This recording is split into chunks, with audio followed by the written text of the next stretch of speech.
یہ دوستی ہمیشہ کے لیے ختم نہیں ہو سکتی، اس کی بہت ساری یادیں باقی ہیں۔ اور پھر جیسا میں نے پہلے بھی کہا کہ دوستی ہو، محبت ہو، انسان دل کے ہاتھوں مجبور ہو جاتا ہے، کیونکہ دل پر اپنا اختیار نہیں رہتا۔ تو جب دل پر اختیار نہ ہو تو پھر دل کا آپ کچھ بگاڑ بھی نہیں سکتے، دل اس کی جانب کھینچا چلا جاتا ہے، اور انسان جو ہے وہ ناچار، مجبور، بے بس ہو کر دل کی بات ماننے پر مجبور ہو جاتا ہے۔ آخر میں ایک شعر کہ ہوتی نہیں قبول دعا ترک عشق کی، دل چاہتا نہ ہو تو دعا میں اثر کہاں، یعنی دل ہی نہ چاہتا ہو کہ ایسا ہو جائے تو پھر دعاؤں میں اثر باقی نہیں رہتا۔ تو عزیز طلبہ، آپ چلتے ہیں شعر نمبر 2 پڑھتے ہیں اور اس کی تشریح کرتے ہیں۔ ہنستے جو دیکھتے ہیں کسی کو کسی سے ہم، منہ دیکھ دیکھ روتے ہیں کس بے کسی سے ہم۔ تو ایک ہی لفظ مشکل ہے، جو بے کسی مطلب بے چارگی، بے بسی وغیرہ وغیرہ۔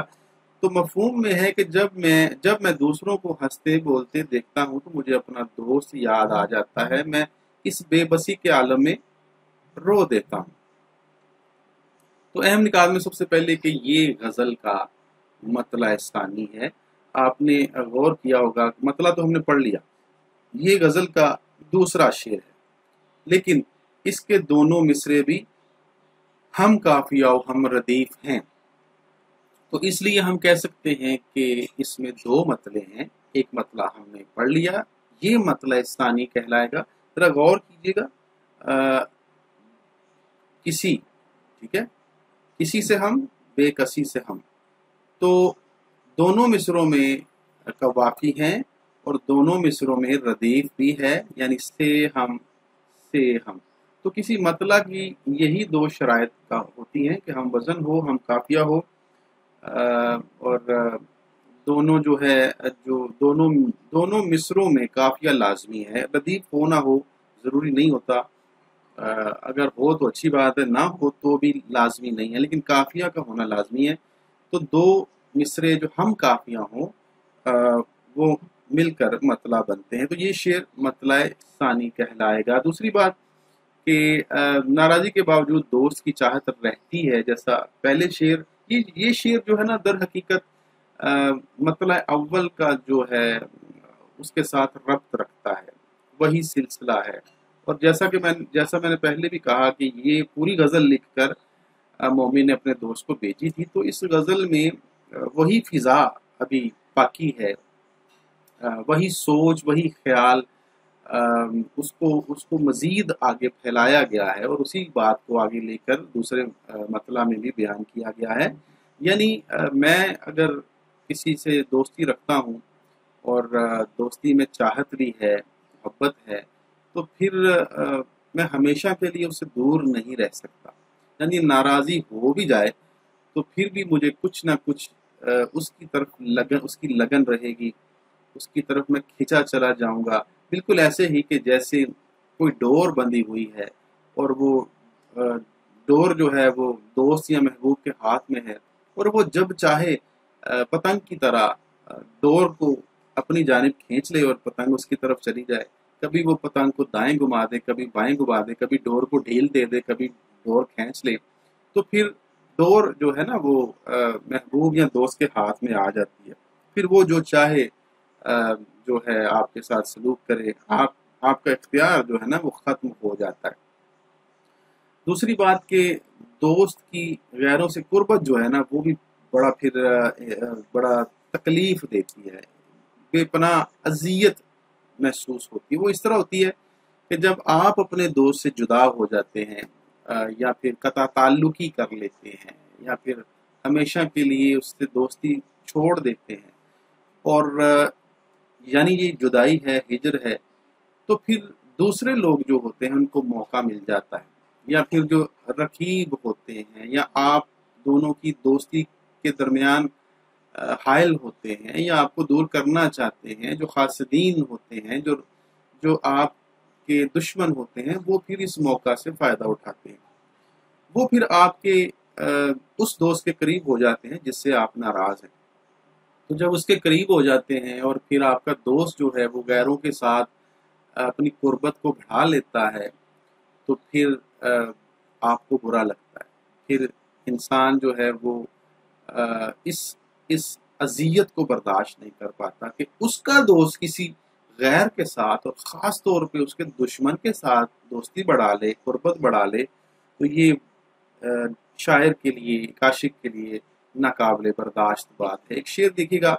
دل تو میرا اداس ہے ناصر، شہر کیوں سائیں سائیں کرتا ہے. تو اس میں کوئی شک نہیں ہے کہ جب آپ کے دوست آپ سے، آپ کے محبوب جدا ہو جاتے ہیں تو پھر دل اداس ہو جاتا ہے، اور جب دل اداس ہوتا ہے تو پھر پورا شہر جو ہے نا وہ اس میں سناٹا محسوس ہوتا ہے. بے شک ہزاروں لاکھوں لوگ نظر آئیں، شور بھی ہو، لیکن آپ کو وہ شور سنائی نہیں دیتا، آپ کو رونق محسوس نہیں ہوتی، آپ کو خاموشی، سناٹا اور تاریکی نظر آتی ہے. اس کے بعد شاعر جو ہوتا ہے، جو اپنے دوست سے دور ہو گیا ہے، اس شعر میں وہ اب آہستہ آہستہ حسد محسوس کر رہا ہے، اور وہ دیکھ رہا ہے کہ اس کا دوست کسی اور سے ہنس کر بات کر رہا ہے تو اس کو تکلیف ہوتی ہے، اذیت ہوتی ہے، اس کے دل پر خنجر، چھریاں چلتی ہیں، اور ایسے لگتا ہے کہ جیسے وہ آج ہی زمین میں گاڑ دیا جائے گا. تو یہ حسد جو ہے نا، یہ بہت بری چیز ہے، اور اگر آپ کے محبوب کے حوالے سے ہو تو پھر تو یہ موت کے برابر ہے. تو شاعر کو حسد محسوس ہو رہا ہے، تکلیف محسوس ہو رہی ہے، اور پھر پچھتاوا ہو رہا ہے کہ میں نے کیوں اس سے تعلق توڑ لیا ہے. میرے تعلق توڑنے کے بعد یہ سارا کچھ ہوا ہے کہ میرا محبوب یا میرا دوست جو ہے وہ دوسروں کے قریب ہو گیا ہے، وہ دوسروں سے ہنس کے بات کرتا ہے. تو ایک عاشق کے لیے، جیسے میں نے کہا، یہ معاملہ بہت سیدھا یا سادہ نہیں ہوتا کہ اس کا محبوب اور دوست اس کے غیروں سے ہنس کر بات کرے. یہ تو گوارا ہی نہیں نہ ہوتا، بلکہ ہنس کر تو بڑی دور کی بات ہے، صرف بات کر لینا بھی اسے گوارا نہیں ہوتا. وہ چاہتا ہے کہ اس کا دوست اور اس کا محبوب صرف اس کے پاس بیٹھے، اس سے دوستی رکھے، اس سے بات کرے، اس کے قریب رہے، وہ کہیں دور نہ جائے، اس کی آنکھوں سے اوجھل کبھی نہ ہو. تو اب وہ پچھتا رہا ہے، اور وہ منہ دیکھ دیکھ کر رو رہا ہے، افسوس کر رہا ہے کہ یہ میں نے اپنے ساتھ کیا کر لیا. میں نے تو جان بوجھ کر اپنے دوست اور محبوب کو خود سے جدا کر دیا، اور غیروں کو، دشمنوں کو موقع دیا کہ وہ اس سے فائدہ اٹھائیں. شعر دیکھیے گا: بچھڑ کے تجھ سے نہ دیکھا گیا کسی کا ملاپ، اڑا دیے ہیں پرندے شجر پہ بیٹھے ہوئے. ادیب ہاشمی کا بڑا عمدہ شعر ہے. یعنی تجھ سے بچھڑ کر مجھے دوسروں کا ملنا گوارا نہیں ہوا، تو میں نے ان کو،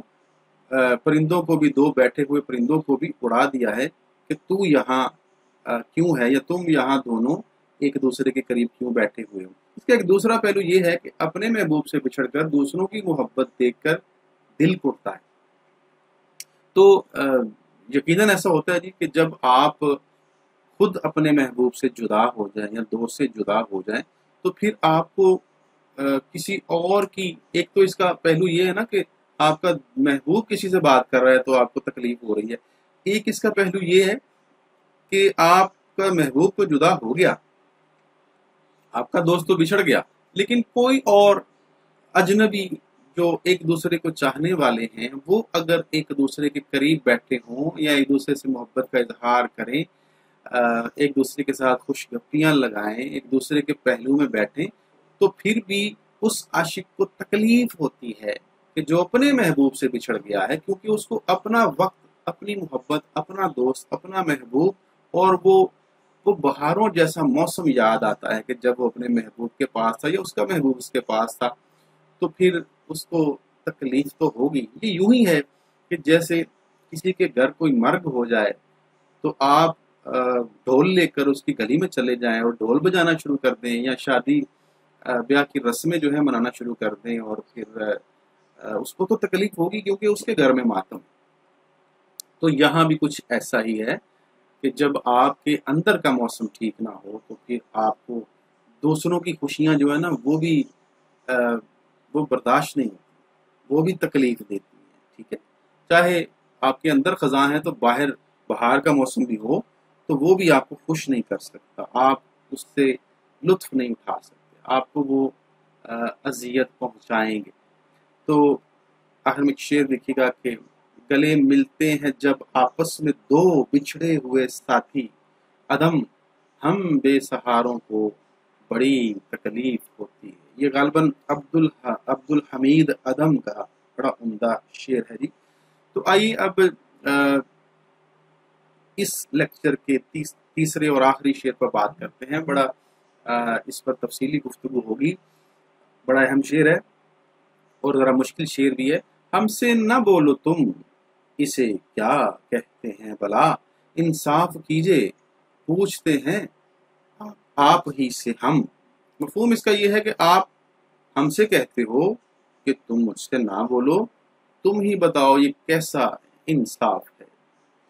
تو سب سے پہلی بات کہ مومن خان مومن کی غزلوں میں معاملہ بندی بہت زیادہ نظر آتی ہے، اور اس شعر میں تو خاص طور پہ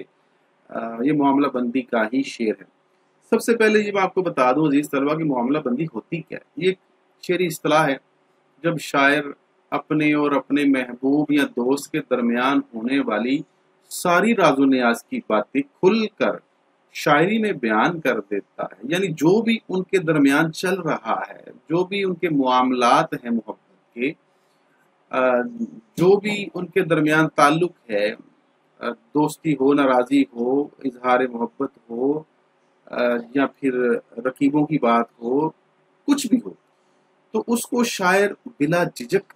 بغیر کسی مطلب ہچکچاہٹ کے وہ بیان کر دیتا ہے اور کچھ چھپاتا نہیں ہے۔ تو یہ شعر جو ہے معاملہ بندی کا شعر ہے۔ اور پھر مومن جب اپنی شاعری میں معاملہ بندی سے کام لیتے ہیں تو پھر ایسی تصویر کشی کرتے ہیں کہ وہ سارا منظر سننے والے یا پھر شعر کو پڑھنے والے کی آنکھوں کے سامنے گھومنے لگتا ہے۔ ایسا لگتا ہے کہ جیسے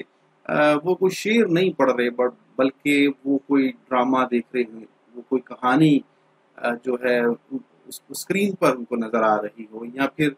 وہ سارے مناظر ان کی پڑھنے والے کی آنکھوں کے سامنے گھوم جاتے ہیں، جیسے وہ پڑھ یا سن نہیں رہے بلکہ دیکھ رہے ہیں، وہ سارا واقعہ ان کی آنکھوں کے سامنے ہوا ہے۔ تو یہ جو شعر ہے بڑا عمدہ معاملہ بندی کا شعر ہے اور بڑی عمدہ تصویر کشی کی گئی ہے۔ تو اس میں محبوب کی ناراضی کی کیفیت کو بیان کیا گیا ہے۔ میرا مطلب ہے کہ محبوب ناراض ہو گیا ہے، ٹھیک ہے، اب شاعر خود نہیں بلکہ محبوب ناراض ہے، اور اس کیفیت میں عاشق کیا محسوس کرتا ہے، یا پھر شاعر کے ساتھ کیا ہوا، کیا معاملہ ہوا، کیا واقعہ ہوا، وہ شاعر نے جو ہے اپنے لفظوں میں شاعری میں بیان کیا ہے کہ کیفیت میں کیا ہوا۔ تو یہ بڑی ایک عجیب کیفیت ہوتی ہے جس میں کہ شاعر تڑپتا رہتا ہے، کڑتا رہتا ہے، تکلیف میں رہتا ہے، بے چین بے قرار ہو جاتا ہے، اداس ہو جاتا ہے، رنجیدہ سی کیفیت ہو جاتی ہے۔ ذرا شعر دیکھیے گا غالب کا، ہم ہیں مشتاق اور وہ بیزار، یا الہی یہ ماجرا کیا ہے۔ تو مطلب یہ کہ عاشق یا شاعر وہ تو محبوب سے بات کرنا چاہتا ہے، اس سے ملنا چاہتا ہے، لیکن محبوب جو ہے نا وہ تھوڑا ٹیڑھی اداؤں والا ہے، اور اس کے دل میں شاید کوئی بدگمانی آ گئی ہے اور وہ ناراض ہو گیا ہے، اور وہ عاشق یا شاعر سے بات نہیں کرنا چاہتا۔